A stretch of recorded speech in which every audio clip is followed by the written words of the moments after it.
Now we're going to do the seeding method. Okay, seeding method is my favorite because if you remember in this graphic, you have a room temperature and then you melt it, you go down to the low 80s and then you have to rewarm. In the seeding method, you can completely forget this stage of cooling it down. You go from melting to work range. That's it. It's like taking the express highway. You get there faster, you don't have to go all the way down, and that's why it's my favorite. And also because we are using perfectly tempered chocolate. This is called a seed, or this is a seed because it's perfectly tempered. This chocolate that is perfectly tempered has the perfect crystal. So when you put in your chocolate and you cool it to 81, you only form the perfect crystal. You don't have to go all the way down to form all the other ones because you don't need them. You have to melt them anyway. So in this one you go from melted to perfect temper, and that's it. Okay, so this one is melted. Make sure it's dry.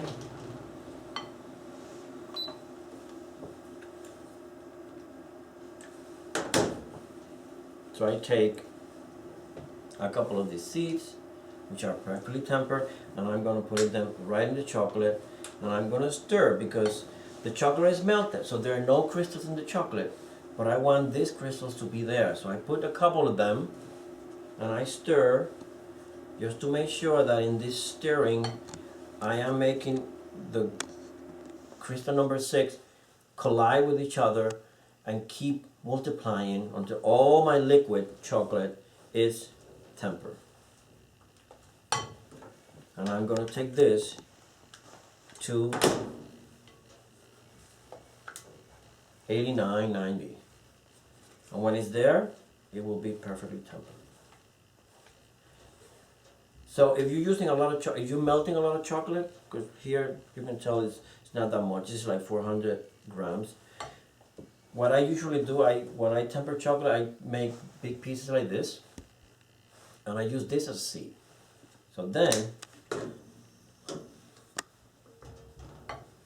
this way it's a little easier, because if you use too many of these seeds and you get to the perfect temperature, you end up with lumpy chocolate because you have too many of these ones.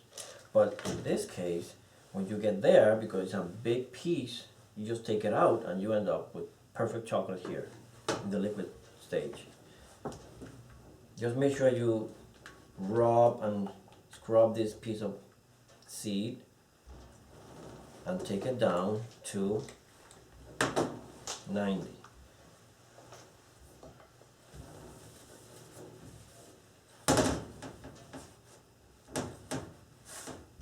Okay, it's getting there. Remember, always to work clean. Another way that other people tell when chocolate is tempered is using their lip, which is fine. I mean, for me it's not easy because I have beer, so I'll get all smudged with chocolate. But some people use their knuckle. I sometimes use the knuckle, and I can tell with time, you can tell when it's at the right temperature. Remember that body temperature is 98. So if I touch it with on a sensitive part, like my knuckle here, and it feels cool, that's probably 90, 88, 89. If it feels warm, since your body temperature is 98, definitely it's not going to be tempered, it's going to be too hot. So and then the same thing with the lip. They do, I think, the top. I don't usually do that because I have to teach, and I also have to make sure people are using hygiene when they do stuff. And you know, they take the spoon and put it here, and they put the spoon right there. I'm not sure about that. So okay, so this is 92. Just a little more stirring and it will be perfectly tempered. But then again, you always have to make a test to make sure that your chocolate is perfectly tempered.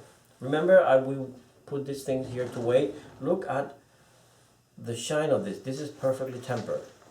You can see the setting is so pretty and even in color.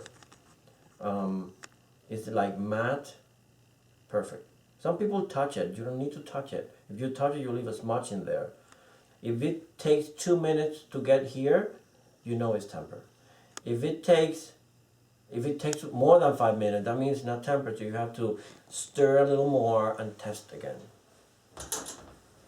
When you're doing a test and it just shows you that it's taking too long, you don't need to start all over again. Just stir a little more, do another test, and wait.